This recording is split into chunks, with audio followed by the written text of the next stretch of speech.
Hey, I'm Jason Daniello. And I'm Jeffrey Richards, and we are ORGATROID. We are going to show you some of the gear that we used on our EP. The first synth I want to show you is really special to me, and it's fairly rare. It's called the Chroma Polaris. Essentially, in the late 70s, ARP folded, and then Fender Rhodes bought ARP. They made two synths while they had the rights to it, and they made the Chroma and the Chroma Polaris. That's what I have here. It's polyphonic, it's just amazing. This one we really used a lot on Beautiful Field. That was our first single that came out. One of the instruments that we use a ton, I think I might use it on practically everything that I record lately, is this Mellotron Micro. It goes pretty much everywhere with me, and I use the violins a lot, the vibraphone a lot.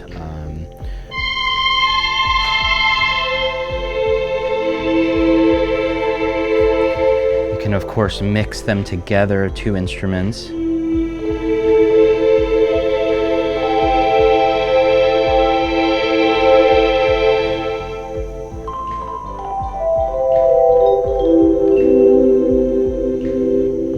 We used this also on Beautiful Field.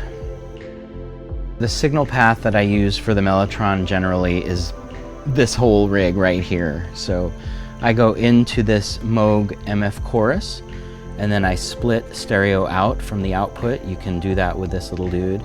And then I go into two MF104 analog delays by Moog. And then from there I go into stereo into the BAM by OTO. It's magic. Another one that we use a bunch is the Sequential Prophet 6. It's just fantastic.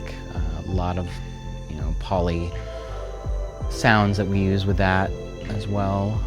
Jeffrey used the Prophet 6 for the bass line on Metro Textual, actually. We use a lot of Moog right here.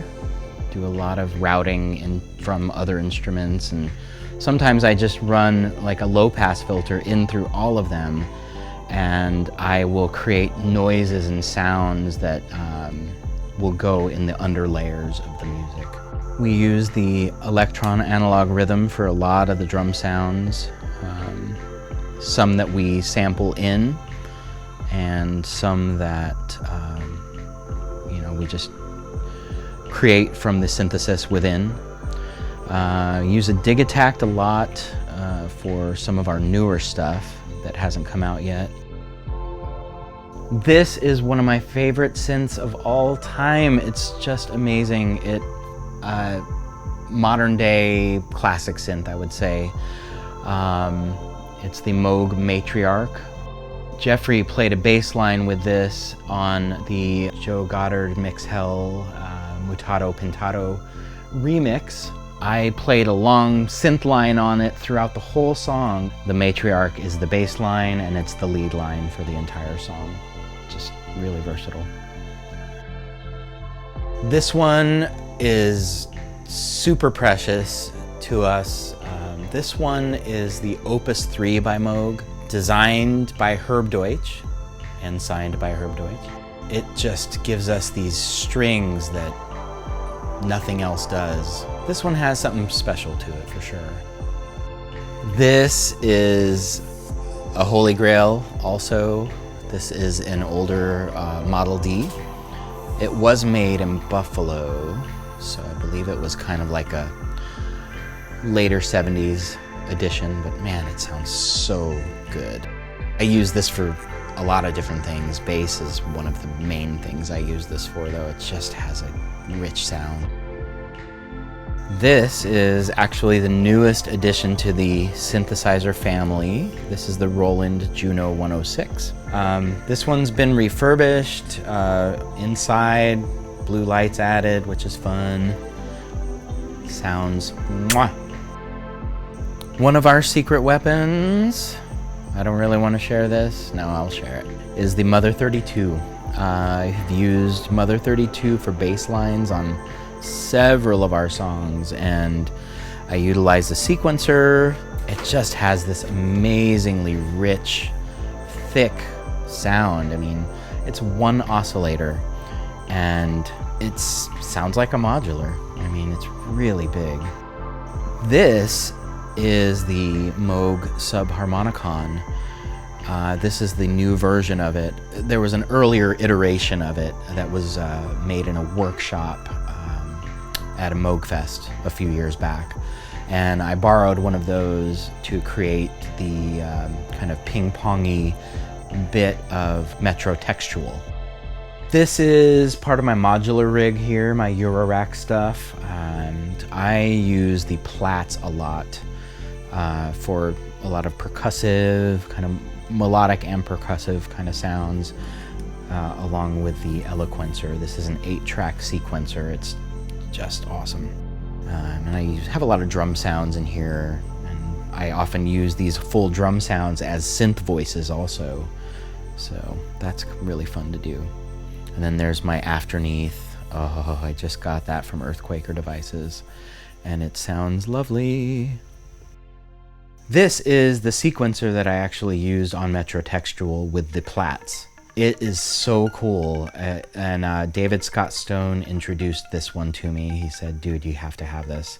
So I got one, and it's based on the Roland System 100 sequencer. So, man, it's really, really, really fun. It's an idea machine for sure.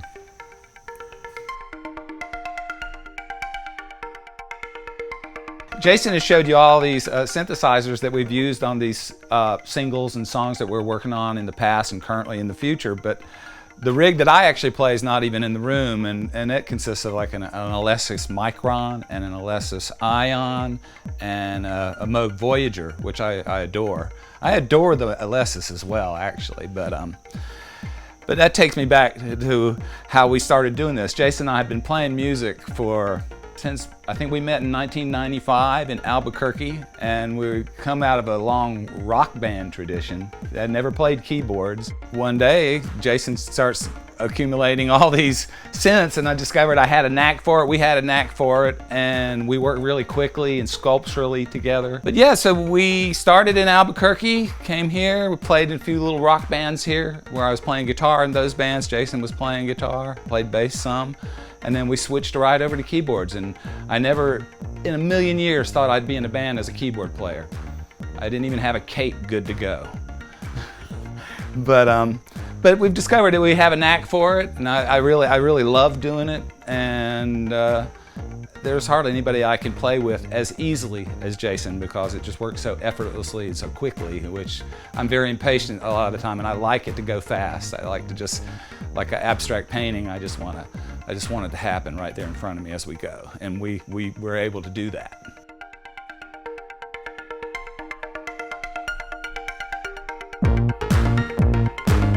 So we're ORGATROID and want to say thank you for being here today to let us show you our rigs, all the stuff we make our magical noise with, and it's been great to have the opportunity to show you what we do and how we do it.